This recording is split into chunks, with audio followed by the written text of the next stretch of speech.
Nós vamos falar sobre o filósofo Jesus, mas nós temos que compreender o que nós vamos objetivar com essa palestra. Eu fui procurar o primeiro grande filósofo grego e encontrei Pitágoras. E ele diz que o filósofo é aquele que ama a sabedoria. Ele ama a sabedoria, ele tem uma consciência lúcida. Ele tem a consciência da natureza humana, dessa natureza ignorante do ser humano. O filósofo, ele percebe que o homem vive no mundo para o mundo. E nesse processo, o filósofo, ele tem essa capacidade de transmitir conhecimento para que haja luz no coração da humanidade. Nós podemos dizer que todos os grandes profetas foram filósofos, porque todos tinham uma grande sabedoria, amavam essa sabedoria, e a consciência lúcida levava esses grandes seres do passado a ensinar, a transmitir alguma coisa. Eu gostei muito dessa definição de Pitágoras. Se vocês perceberem nos grandes filósofos gregos, vocês vão ver uma coisa impressionante na história de Sócrates. Porque Sócrates, ele era um ser muito sábio. Quando ele foi condenado porque ele revolucionava os jovens da época, ele podia ter fugido. Ele tinha muitos seguidores. Ele disse, não. Se a lei me condenou, como eu não tenho nada contra a minha consciência, eu não tenho que fugir. A integridade de consciência desses seres é uma coisa impressionante. É uma moral que nós não conhecemos. Sócrates se permitiu ser condenado sem sentir um malfeitor. A mesma coisa aconteceu com Cristo, com Jesus. Ele tinha tudo para não ser preso, mas ele disse para Pilatos, olha, a sua autoridade é só sobre o meu corpo, e ela foi delegada pelo meu Pai. Nós temos que entender que esses grandes filósofos, eles têm uma mentalidade que eles criam padrões existenciais para que ilumine essa nossa ignorância. O ser humano, ele vive no mundo para o mundo. Ele não vive no mundo percebendo a natureza espiritual dele. Então, nós somos seres espirituais tendo experiências humanas. Então, esses grandes seres do passado encontraram o maior de todos os filósofos, que foi Jesus. Então, eu não vou falar, eu pretendo fazer várias lives sobre essa estrutura filosófica do cristianismo. Porque eu não vou aqui narrar os atos milagrosos, as curas de Jesus. Porque quando Jesus curava, a ação que ele gerava era uma ação crística, de unidade com o Pai, uma ação miraculosa, intermediário dessa estrutura que nós chamamos de Deus. Nós vamos estudar o objetivo maior desse grande filósofo, que foi nos ensinar. Então, vamos ver se Pitágoras tinha razão. Jesus amava a sabedoria, porque ele era a sabedoria. Ele tinha consciência lúcida da natureza humana pobre, uma natureza altamente voltada àquilo que é material. Então, ele veio lançar uma filosofia de vida, princípios básicos para que nós possamos parar de sofrer. E a partir desses princípios, ele começa a nos advertir sobre as consequências que nós podemos sofrer ao nos afastarmos daquilo que ele nos ensina. Então, o maior filósofo da humanidade, o maior mestre, o maior médico, foi o próprio Jesus. Na verdade, ele, como filho do homem, ele tinha necessidades como nós, de comer, de dormir. Na verdade, Jesus, como um grande filósofo, ele ensinou, exemplificou e se permitiu dar o último exemplo na cruz. Na verdade, o último exemplo foi o exemplo do amor incondicional.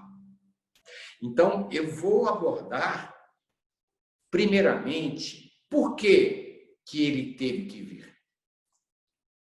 Na verdade, ele teve que vir para introduzir os princípios básicos que regulam a lei do amor. A lei do amor é a lei básica, essencial. Todas as leis naturais são o que são. Só uma lei natural precisava de uma regulamentação, a lei do livre-arbítrio. E a lei do livre-arbítrio, o nosso livre-arbítrio, pode se afastar do amor. Então, Jesus vem trazer os princípios básicos para que nós possamos amar o próximo como a nós mesmos. Quando nós falamos de justiça divina, a justiça se faz na medida que eu amo o próximo como a mim mesmo. Porque se eu não amo o próximo como a mim mesmo, eu não sou justo com ele.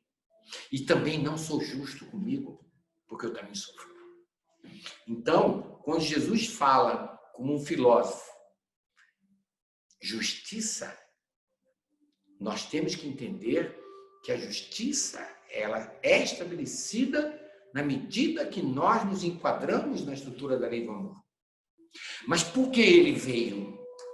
Porque tem uma coisa muito interessante na sociedade. Quando a gente fala em psicanálise, em psicologia, em personalidade significa máscaras. Persona é máscara em latim. Personalidades são as máscaras que eu visto para fora de mim, para ter segurança no sistema social, para ser amado, querido e valorizado, reconhecido pelo meio social. Aqui está o grande problema da humanidade. Existe uma brincadeira antiga que veio para o Brasil, eu cheguei a brincar nessa brincadeira, porque hoje as crianças não brincam mais nas ruas, chamada quadrado de giz.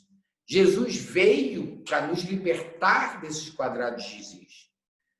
Então, eu vou estabelecer todos os princípios e analisar com vocês, muito lentamente, a personalidade desse grande filósofo e os ensinamentos básicos para que a gente se liberte desse quadrado de giz. Mas o que é o quadrado de giz?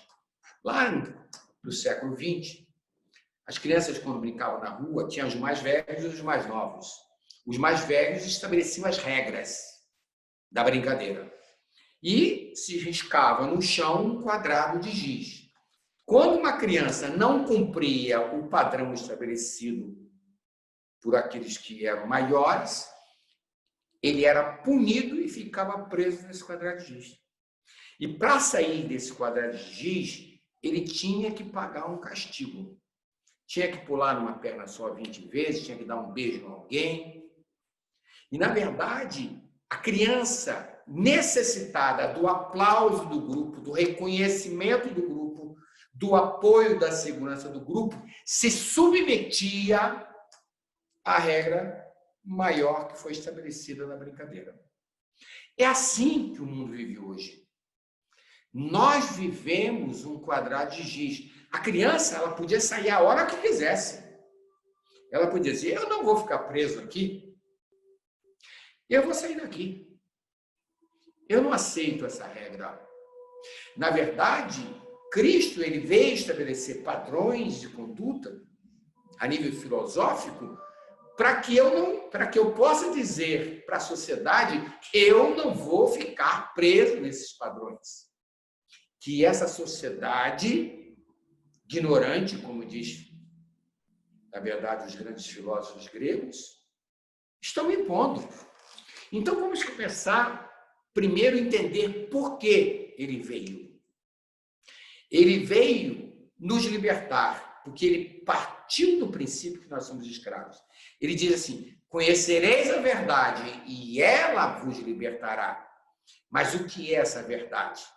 A verdade são um conjunto de padrões que nos levam a amar ao próximo como a nós mesmos. A fazer para o outro o que nós gostaríamos que ele nos fizesse. A não fazer para o outro o que nós não gostaríamos que o outro nos fizesse. Então, Jesus veio nos libertar desse quadrado de giz que a sociedade estabeleceu. Prestem bem atenção. Vamos ver os quadrados de giz que a sociedade estabelece? A sociedade estabelece que você tem que ser querido, amado e valorizado, que você tem que ter um sentimento de superioridade. Então, olha o que acontece. O orgulho é um dos padrões que a sociedade estabelece naturalmente. E o orgulho é a vaidade dessa superioridade. No primeiro quadrado de giz, as pessoas têm que ser magras para serem felizes. Não precisa de ser magro para ser feliz. Jesus veio nos libertar disso. Quando nós compreendemos a nossa essência espiritual, tem que ter dinheiro para ser feliz. Mentira. As pessoas lutam pelo dinheiro, sofrem porque não tem o dinheiro. Você pode ser uma pessoa simples, morar numa casinha simples e ser imensamente feliz, mas grande parte da sociedade vive para ter, buscando uma felicidade para ter o aplauso da sociedade pelo status social, através do dinheiro, através do poder, da hierarquia, dos títulos. Nós estamos hoje sendo exigidos a termos o status social.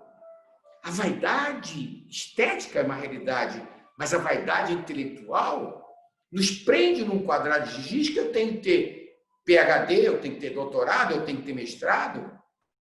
Não, você pode ter tudo. O que nós não podemos ter é essa dependência. Jesus veio para nos libertar dessa dependência. Eu posso ser uma pessoa simples, morar numa casinha simples, analfabeta e ser feliz? Ele veio quebrar esses paradigmas desse sentimento de orgulho, porque o orgulhoso é assim. A sociedade, por esse sentido de cobrança, nos cobra uma coisa.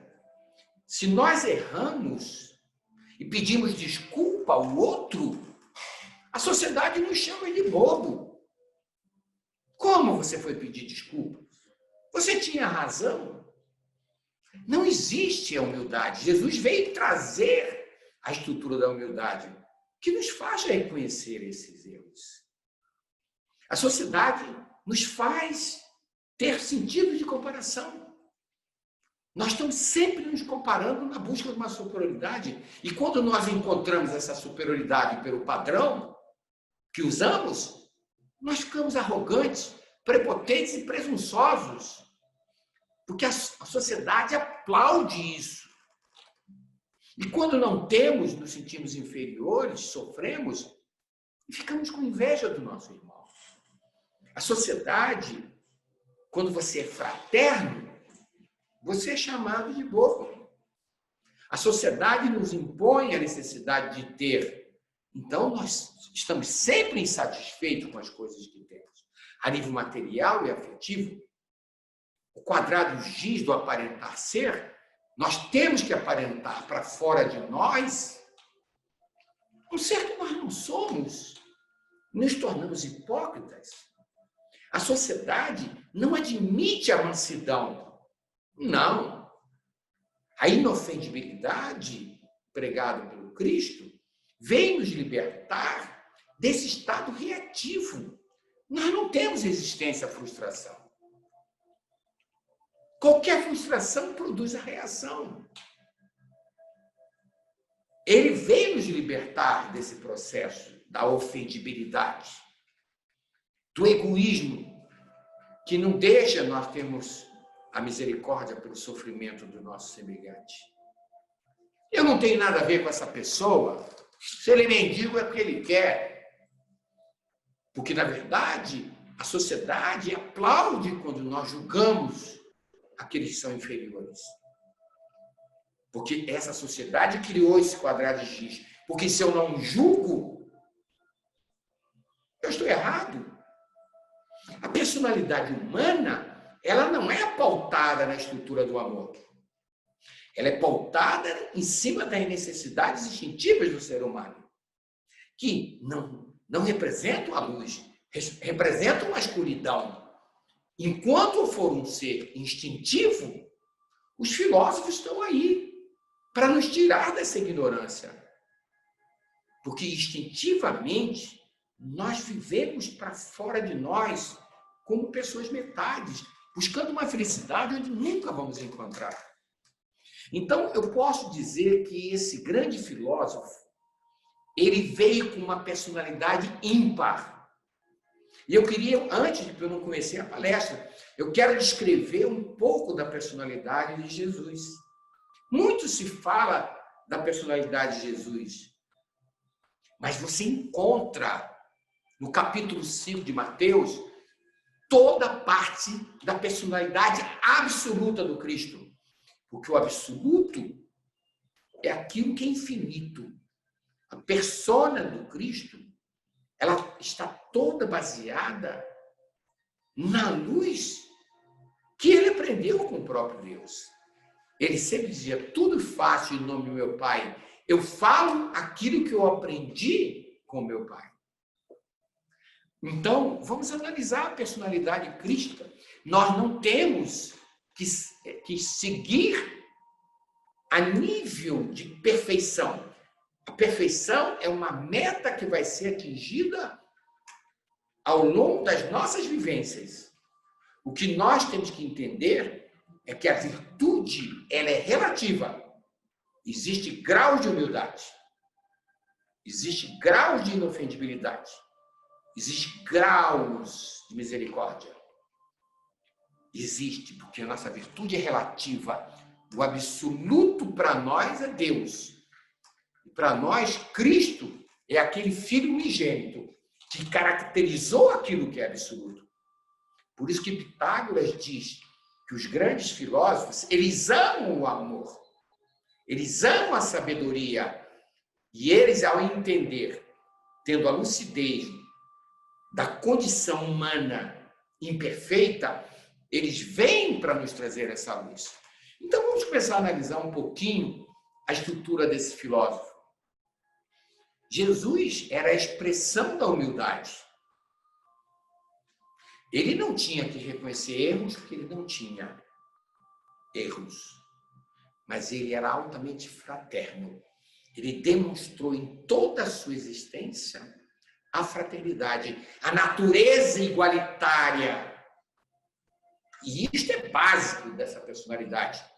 Maria bateu no templo com os irmãos.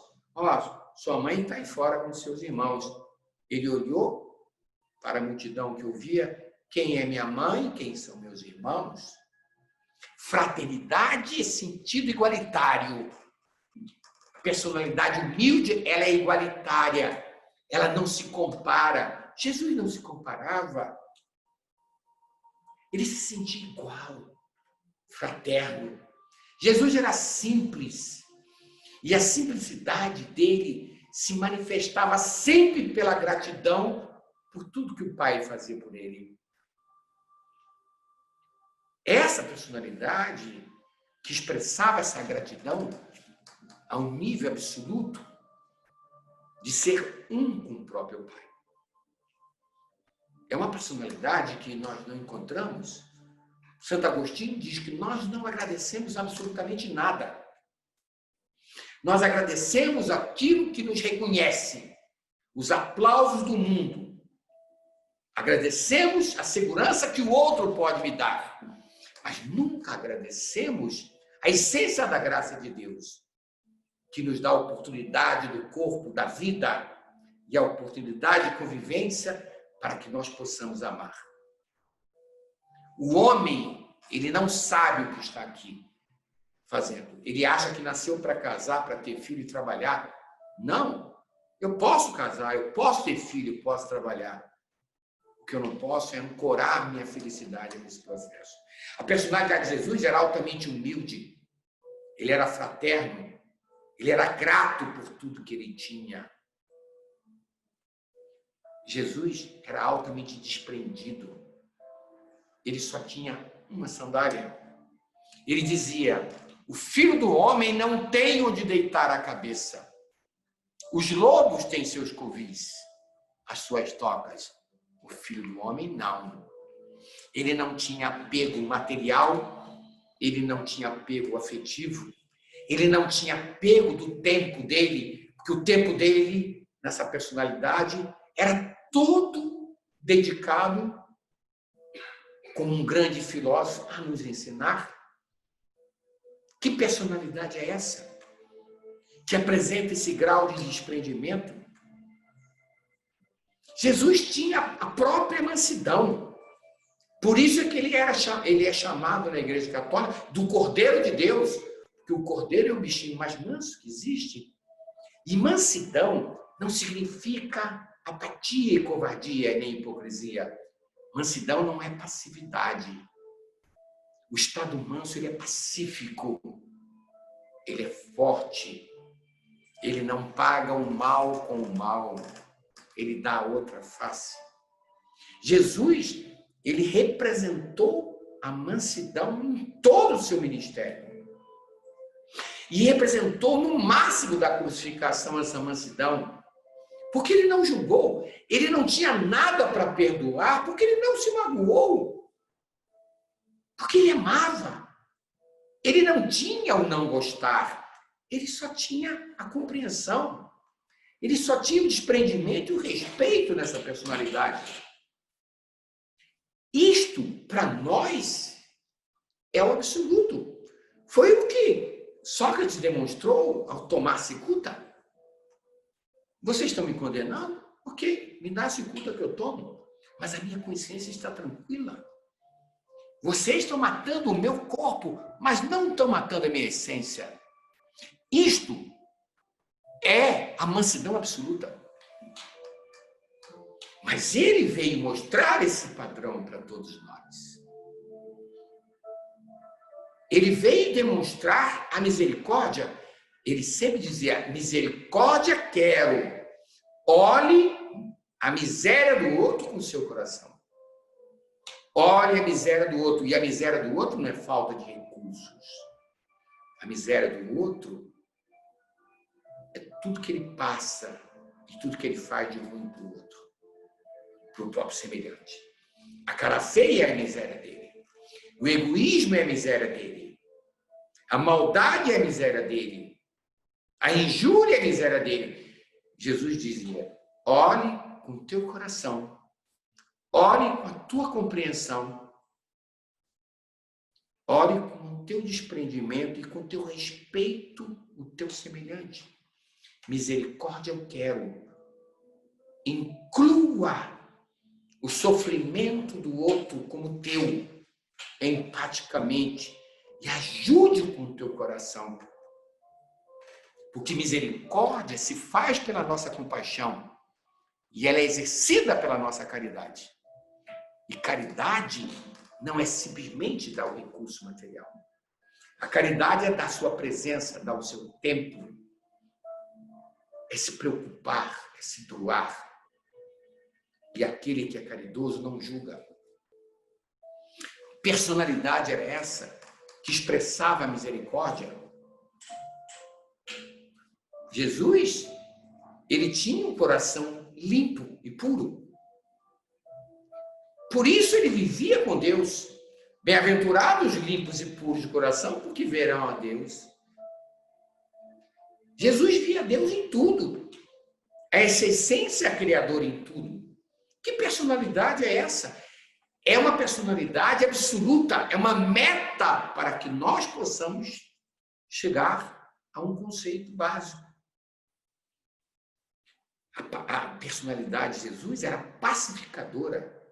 Ele promovia a paz. Ele promovia a paz pela sua humildade, pela sua inofendibilidade, pela sua misericórdia e pela pureza de sentimentos que ele tinha.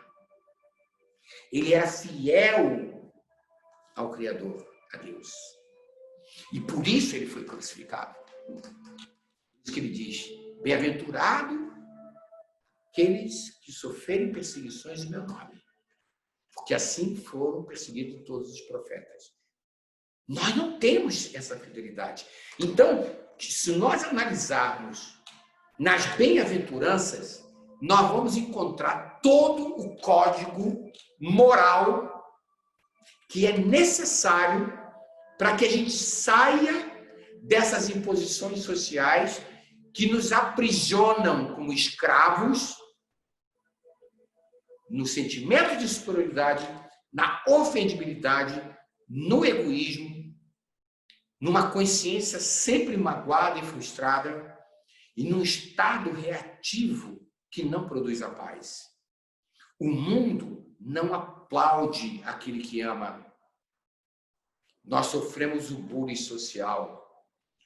Ele veio para nos libertar através da verdade, porque ele partiu do princípio, como um grande filósofo, que nós precisamos sair da escravidão dos instintos. E ele fala uma coisa muito interessante. Bem-aventurado, felizes aqueles que agem com humildade, porque é deles o reino dos céus. Vamos começar a entender reino dos céus como um reino interior. Como Lucas fala, é o reino da paz interior. Porque quando nós nos afastamos dessa realidade crística, desse conhecimento desse grande filósofo, nós sofremos. E ele vai mostrar isso para nós. Então, eu vou partir desse paradigma inicial e hoje eu vou fazer uma introdução.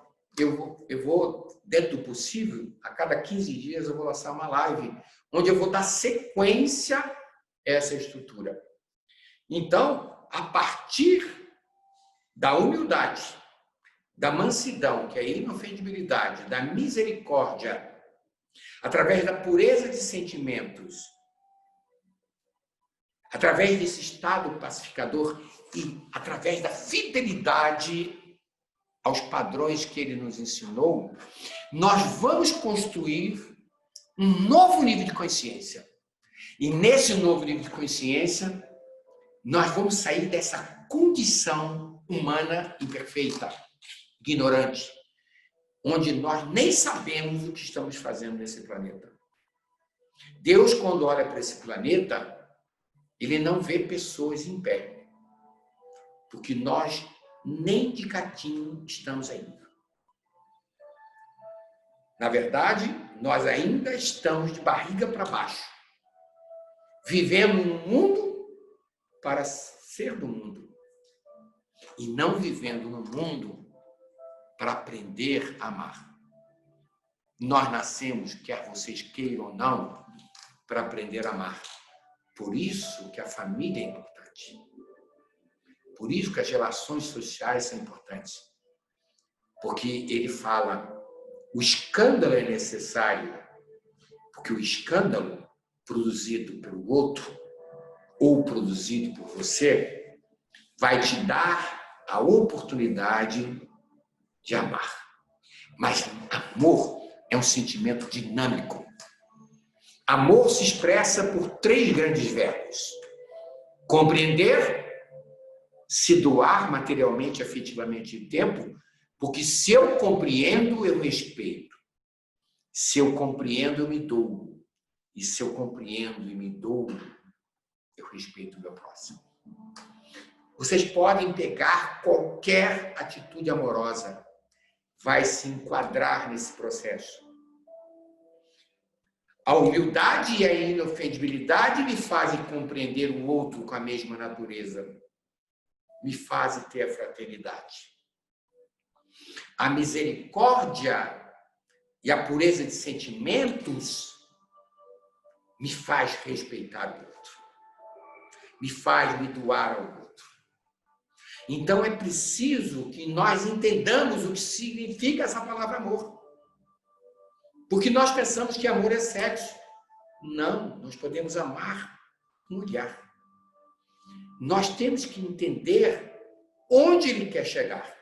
E eu vou começar hoje especificando duas coisas muito importantes. A primeira coisa é que ele vem no Sermão do Monte falando das bem-aventuranças. E logo que ele termina, ele encerra as bem-aventuranças dizendo assim: vós sois o sal da terra.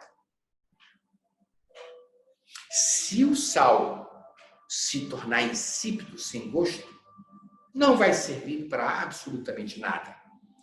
A não ser para ser lançado fora, jogado fora e ser pisado pelos homens.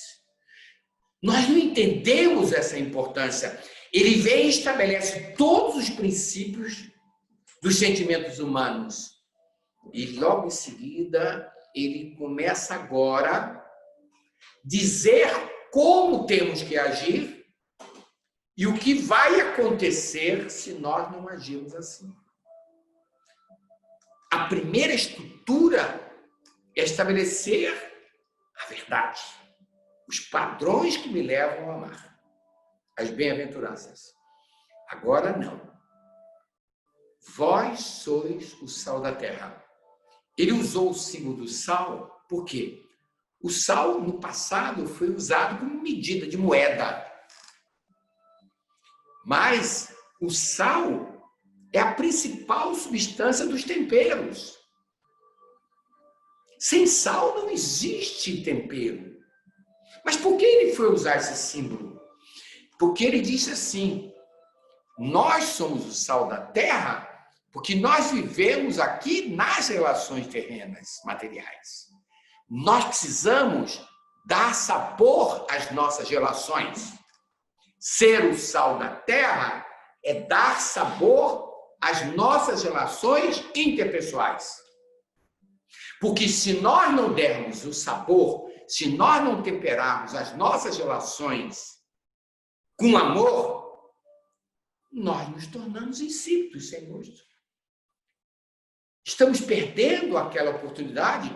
Vamos ser lançados fora de quê? Do nosso processo evolutivo. Seremos lançados fora de um momento interior chamado paz.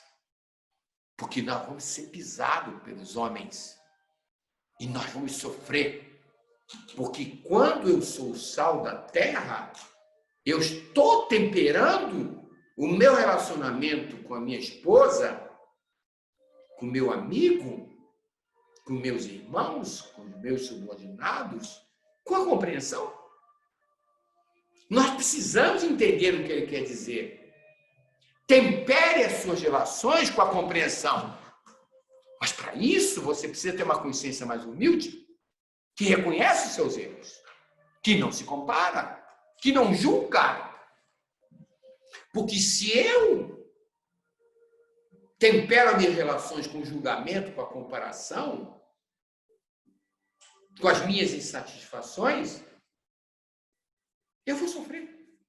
Eu vou perder aquele momento de exercitar o meu amor. Então ele começa a dizer: tempere, dê sabor a todos os seus relacionamentos interpessoais. Pegue o seu aprendizado, o teu conhecimento e transforme em sabedoria. Porque conhecimento pelo conhecimento não significa nada. Você pode decorar o evangelho inteiro. Tempere com a compreensão. Será que nós estamos temperando com a compreensão? Pense. Vocês querem ver só uma coisa? As pessoas estão ouvindo as outras apenas para responder. Porque se eu ouço meu semelhante para responder, é porque eu já não estou concordando com ele. Porque eu sou escravo desse orgulho. Porque eu sou o superior, ele está errado, eu já estou julgando meu semelhante. Não. A sabedoria diz: ouça o outro para compreender o que ele está te explicando. Aí eu estou temperando, dando sabor à minha vida. Por essa compreensão.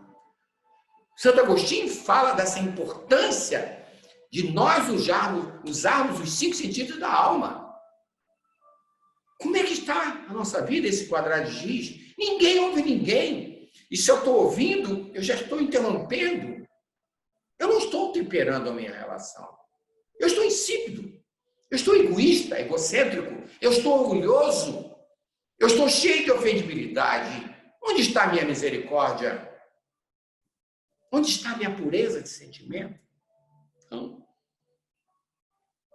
nós precisamos olhar o outro para que a gente tempere as nossas relações com os olhos da alma, percebendo ele com a fraternidade da humildade. Não, nós estamos insípidos porque nós olhamos o outro com os nossos interesses. E quando eu olho o outro com interesse, eu me torno gentil quando ele pode me valorizar, quando ele pode me dar a segurança que eu quero, o reconhecimento. Isso não é amor.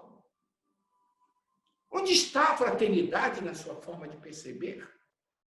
Nós somos preconceituosos, feio, burro, pobre, sujo.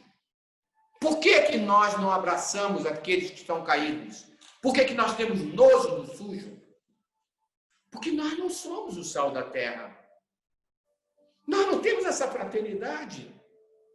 Nós estamos sempre julgando pelo nosso orgulho, pobre, feio. E ele começa a nos recomendar. Você vai sofrer. Porque quando você for insípido, você vai responder com ofendibilidade, com a comparação, com o julgamento, com as suas insatisfações. Gente, pelo amor de Deus, ele termina as bem-aventuranças e estabelece a primeira regra. Dê sabor às suas relações com o teu amor, com a tua compreensão. Quando abraçares o outro, abrace com a sua fraternidade. Não abrace o outro com a tua luxúria ou com o teu interesse. Seja o sal da terra, com essa estrutura básica do amor. Porque se eu não compreendo ou não me dou, e se eu não compreendo ou não me dou, como é que eu respeito o outro? Ali ele começa a mostrar que ele veio para nos dar sabor, para nos dar um objetivo existencial. Que tal nós começarmos a pensar? Nós temos temperado, nós temos dado sabor às nossas relações com os nossos filhos, com os nossos cônjuges, com as pessoas que precisam de nós? Porque se eu sou insípido, eu estou orgulhoso. E toda vez que eu sou orgulhoso, eu produzo conflito. Eu estou egoísta. Eu estou magoado. Então é impressionante.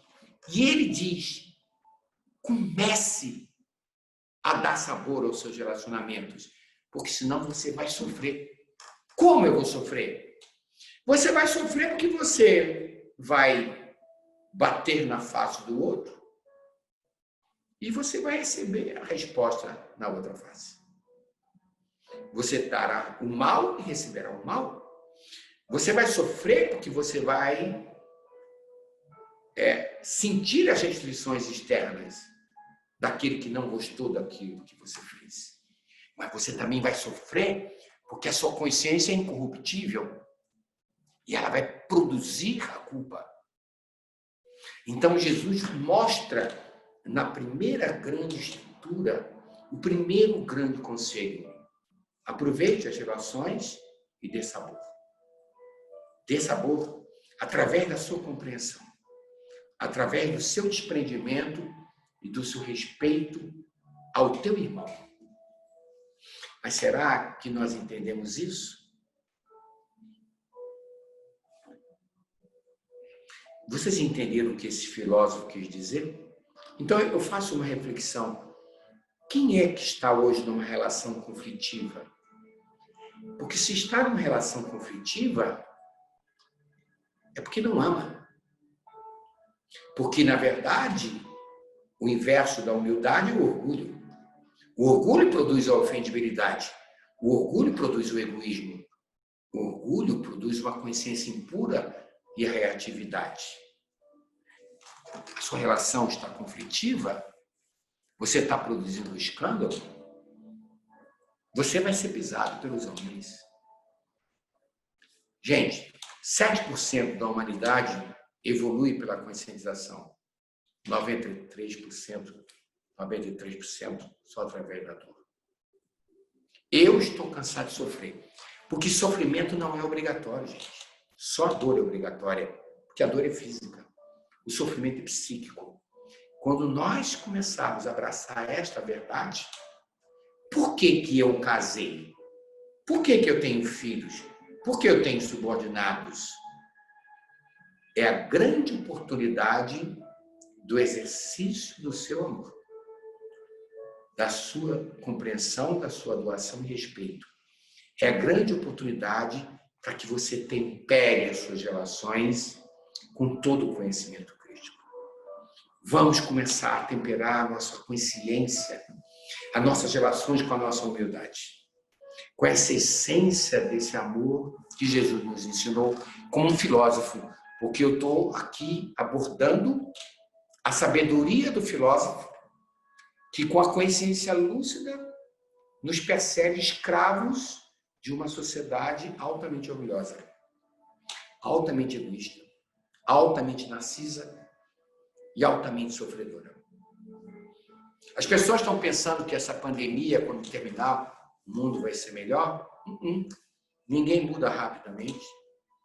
As pessoas estão com medo. E eu sempre tenho dito, aquele que ama, compreende esse momento e vai crescer. Aquele que não ama, aquele que mal sabe se amar, ele está passando por processos muito mais difíceis. Então é preciso que a gente entenda a primeira grande recomendação de Jesus. Seja o sal da terra. Tempere suas relações de uma forma diferente.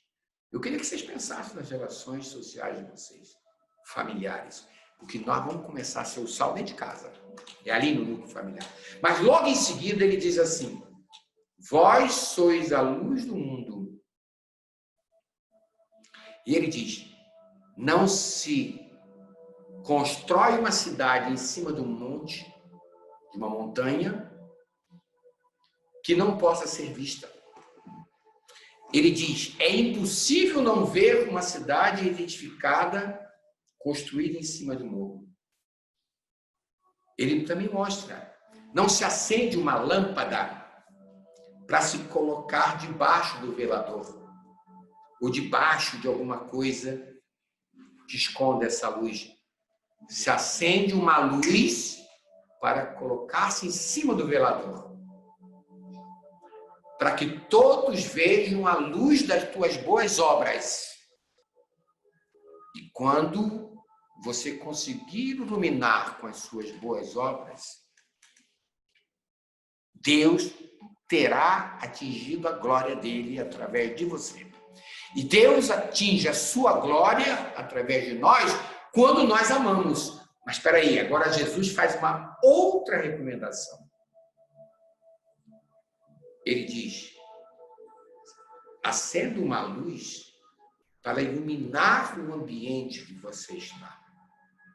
Mas para que eu seja a luz do mundo, eu preciso primeiro ser o sal da terra. Agora Jesus, ele nos incentiva a agir também como um filósofo, como um discípulo, na propagação deste amor que nós começamos a praticar nas relações mais íntimas. Na verdade, ser a luz do mundo é começar a agir nos ambientes que vivemos com a caridade, dando exemplos, nós precisamos ter integridade de consciência e começarmos a sermos exemplos. Nós educamos uma criança muito mais pelos nossos exemplos e muito menos porque falamos. Não adianta dizer para uma criança: não seja egoísta, meu filho, divida, meu filho. Mas a criança percebe que o pai age com egoísmo. Não agrida, meu filho, mas o pai e a mãe agridem. Jesus agora mostra que a educação dessa sociedade, ela não vai se fazer por aqueles seres que amam, mas que se isolam dessa sociedade. Nós precisamos ser a luz, transmitindo a nível coletivo toda essa grande moral que esse filósofo nos ensinou. Se nós formos exemplos de humildade, reconhecendo nossos erros, não julgando os outros, não se comparando, se nós formos exemplos de simplicidade, de gratidão perante a todos que nos cercam, se nós formos exemplos de desprendimento, de inofendibilidade, de misericórdia pelas nossas ações, agora nós estaremos como um discípulo propagando esse cristianismo. Não adianta nós vivermos preso ao pequeno núcleo dos nossos relacionamentos. É preciso que essa luz seja expandida. E quando nós começarmos a agirmos numa qualidade de vida maior perante os nossos semelhantes, exemplificando as ações da nossa misericórdia, do nosso estado pacificador, nós estaremos educando todo o ambiente que tivermos. Quando Jesus entrava num local, ele dizia: a minha paz vos dou. Porque ali ele exemplificava aquela paz pela própria personalidade humilde que ele levava. Francisco de Assis dizia: paz e bem a todos. Será que nós podemos viver esse mundo pequeno do egoísmo? Onde nós só pensamos nas nossas necessidades? Estamos presos a uma sociedade que só nos incentiva a pensar em nós? Nós precisamos sermos uma luz, mas não queira ser uma lâmpada de 1000 watts. Comece a ser uma vela, entendendo que o seu pequeno gesto de humildade já ilumina a coletividade. Que o seu pequeno gesto de mansidão já traz um exemplo educacional para o outro. Que o seu pequeno gesto de misericórdia já é um processo que vai iluminar novos corações. A sociedade precisa multiplicar. Eu dei uma olhada no YouTube e eu fui atrás, até para falar um pouco para vocês sobre isso. Dá uma olhada nas lives. Tem lives com 1 milhão, com 2 milhões de visualizações, de pessoas participando. Mas falam de quê, gente? Das coisas do mundo. Dá uma olhada nas lives que falam de amor. Quantas participações tem? Eu fiz um pedido na comunidade Novo Ser. Nós temos 7 comunidades que se reúnem quinzenal. Agora elas estão paradas. Eu estou tentando fazer agora isso como uma reposição dessas comunidades. Nós temos em Americana, nós temos em Piracicaba, nós temos em Indaiatuba, em Itu, em Bragança Paulista, tem em São Paulo, capital, e temos aqui em Campinas.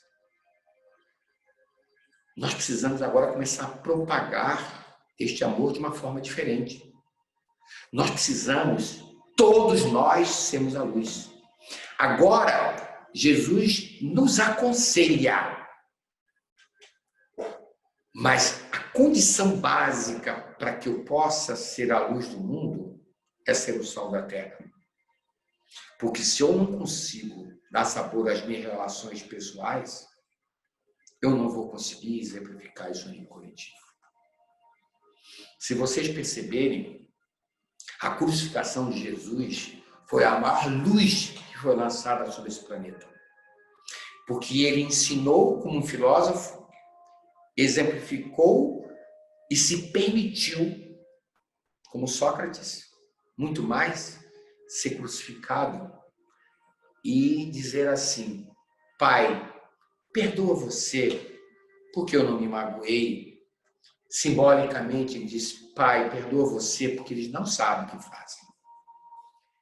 A natureza deles é ignorante. São nossos irmãos. Ali, ele não foi a luz do mundo. Ele foi o farol que iluminou esse planeta. Porque ele nos ensinou que nós temos direito a não gostar, mas que nós precisamos exemplificar com a nossa própria vida. Porque seguir Cristo é entrar numa porta muito estreita, como diz Francisco. A porta crística não é a porta do eu, é a porta do nós. Nós precisamos entender que nós significa eu e você. Eu estou aqui hoje convidando vocês a pensarem. Eu não quero fazer uma live muito extensiva. Eu quero que vocês entendam hoje que ele veio nos mostrar como ponto de partida dois grandes princípios. Dar sabor às nossas relações interpessoais através do nosso amor. E a partir dessa integridade de consciência, dessa conduta reta, começarmos a ser a luz. Educarmos o nosso semelhante pelos nossos próprios exemplos. Não queiramos ser um farol. Nós temos que entender uma coisa importante, que eu sempre brinco. Deus não conta com cavalos de corrida para a multiplicação do bem sobre o planeta. Nem Cristo conta com isso. E isso vocês têm que entender, que nós somos mulas mancas. Existe uma história muito interessante sobre isso. É uma história que eu quero contar para vocês entenderem o que significa esse conceito de expansão do bem perante a própria sociedade. Era um médico, lá aproximadamente 1920, 1930, numa cidade de Minas Gerais, no interior, e recebeu um aviso que uma senhora estava em trabalho de parto numa fazenda, a 20 quilômetros de distância, e ela estava morrendo, porque a parteira não conseguia tirar a criança. Só que tem que esse médico, o cavalo dele tinha morrido, e o meio de transporte naquela época era o cavalo. E ele, muito preocupado, ele vai e bate no vizinho, que tinha uma coleção de cavalos, explica a situação e diz: olha, meu cavalo morreu, você me empresta um cavalo para que eu possa fazer o parto? A pessoa diz: eu emprestar meu cavalo? Meu cavalo é puro sangue árabe, é um cavalo perfeito, veio do pet shop ontem, está todo perfumado, eu vou dar o meu cavalo para colocar as patas nessa lama aí? Não, não posso emprestar. Meu cavalo é perfeito, é um puro sangue. Ele triste bateu no outro vizinho. Explicou a situação, o outro vizinho: se ele não emprestou o cavalo dele, que é puro sangue árabe, o meu é manga larga, também é puro sangue, eu também não vou emprestar meu cavalo. Ele esbarrou justamente nesses quadrados de giz que nos levam ao egoísmo. Colecionar cavalos para ser aplaudido com aras que tem. E ele, muito triste, entrou no botequim da esquina, onde tinha um português, e o português viu ele triste, sentado, tomando um café. Só, doutor Eri, o que está triste? Ele disse: senhor Manel, eu tenho que fazer um parto, a moça está morrendo, para andar 20 quilômetros a pé, vou demorar 4 horas, ela vai morrer. Ah, o português olhou para ele e disse, doutor Enio, eu não tenho um cavalo pelo sangue, mas eu tenho aquela mula ali, ela manca nas 4 patas. Subas nela que ela vai te levar lá. O doutor subiu na mula, a mula foi mancando nas 4 patas e fez ele chegar e fazer o bem. Sabe o que eu quero dizer para vocês? É que nós temos que ser a luz do mundo. Mas Deus não vai atingir a glória com a nossa perfeição. E sim com o esforço diário de sermos o sal. De desenvolvermos um tanto mais de humildade. Um tanto mais de mansidão. De misericórdia, de compaixão. De pureza de sentimentos. Mas tudo a nível relativo. Não queira dar saltos evolutivos. Empreste o que você pode, mas empreste. Ouça o que você pode, mas ouça para compreender. Ajude no que você pode. Nós precisamos ter essa dinâmica nessa sociedade de sermos a luz do mundo. Porque logo em seguida, Mateus fala uma coisa interessante. Nenhum i, nenhum tio será tirado da lei até que tudo se cumpra. Ele diz, o céu e a terra não passarão até que tudo se cumpra em você. E você será considerado um mínimo, quando você ensinar algo fora desses padrões. E você será considerado grandioso quando você exemplificar esses padrões. Olha que coisa filosófica. Eu não entendi nada. Então vamos começar a perceber. A lei que Jesus fala é a lei do amor. Não faça para o outro o que você não quer que te faça. Ou faça para o outro o que você quer que ele te faça. Quando Jesus diz faça, ele te incentiva a doação. O amor pela doação. Quando ele diz não faça, ele te incentiva o amor pela compreensão. Mas ele quer dizer que nada vai ser tirado da lei que ele vem ensinar. Até que tudo se cumpra em você. Até que o céu e a terra passem. Sabe o que significa isso? Eu peço desculpas para quem não acreditar. O céu e a terra passar é o seguinte, morro, retorno ao céu. A espiritualidade. Volto para continuar o aprendizado. Perco o corpo material, volto para a espiritualidade. Volto. Eu estou cansado de ir e voltar. Ele quer dizer, quando você for para a espiritualidade e não precisar voltar para um mundo como o nosso, é porque a lei já se cumpriu em você. Você se tornou o sal e a luz. Porque enquanto nós estamos indo e voltando, nem o i, nem o tio, toda vez que você contrariar a lei do amor, ou você vai ser o mínimo, ou você fazendo o amor, você vai ser o máximo. Aí vamos entender. Ele diz assim, você será o mínimo no reino de Deus. Você sabe o que significa? Quando você... Eu vou até ler a passagem para ver. Ele diz assim, aquele, pois, que violar um desses mandamentos, posto dos menores, e assim ensinar os homens, será considerado o mínimo no reino dos céus. O reino dos céus, gente, o que é o reino dos céus? É o reino da paz interior. O que é ser considerado mínimo? O mínimo no reino dos céus é quando eu tenho um mínimo de paz.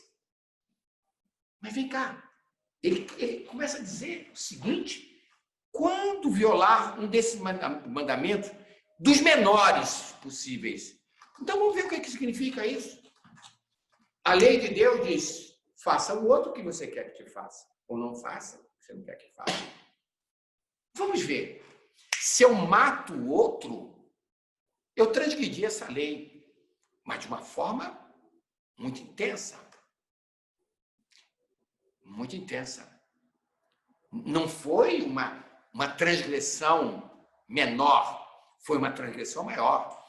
Se eu mutilo o outro, se eu destruo a vida do outro, não foi uma transgressão à lei do amor de uma forma menor, foi máxima. Mas sabe que Jesus começa a falar? Para que a gente entenda, e ele vai começar nessa continuidade a explicar. Você sabe o que é essa transgressão menor? Que vai me fazer não ter paz interior? Porque se eu sou o mínimo no reino dos céus, é que eu sou o máximo da angústia. Vamos ver que transgressão menor é essa? Cara feia. Quem essa semana fez cara feia para o outro? Você gostaria que o outro fizesse cara feia para você? Não. É uma transgressão menor. Mas sabe o que vai acontecer? Essa sua cara feia vai tirar a sua paz. Aliás, você já está sem paz. E está tirando a paz do outro. E cara feia gera cara feia. Transgressão menor. Mau humor. Transgressão menor. O ciúme. Transgressão menor. Falar mal do outro. Transgressão menor. Agir com apego e com egoísmo, não emprestando. Transgressão menor. Agir com preguiça, não ajudando o outro. Transgressão menor. Agir com orgulho, não aceitando os seus erros. Transgressão menor. Jesus, então, diz o seguinte, a lei é a lei, meu filho. Se você ficar contra ela, você vai dar murro em ponta de faca. Mesmo que as transgressões sejam menores. Você sabe por que ele falou isso? Porque as pessoas dizem, mas eu não mato ninguém. Uma transgressão maior a lei de Deus. Eu não estou destruindo aquela pessoa, eu não estou agredindo fisicamente aquela pessoa, eu não estou roubando, assaltando. A lei de Deus é a lei de Deus, é a lei do amor.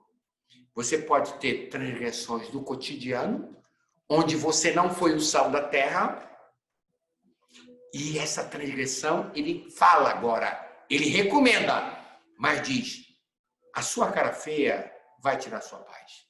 Você vai ter um mínimo de paz. Você vai sofrer. Agora, se você for o sal da terra, se você for a luz do mundo, você está dentro da estrutura da lei do amor. E dentro dessa estrutura, será muito grande o seu galardão. E ele diz assim, ó, aquele, porém, que observar e ensinar, será considerado grande no reino dos céus. Grande de paz. Por que ele diz aquele que fizer e ensinar? Porque quando nós fazemos a cara feia, quando nós agimos com egoísmo, quando nós agimos com ciúme nos nossos círculos familiares, nós estamos ensinando os nossos filhos a agir da mesma forma.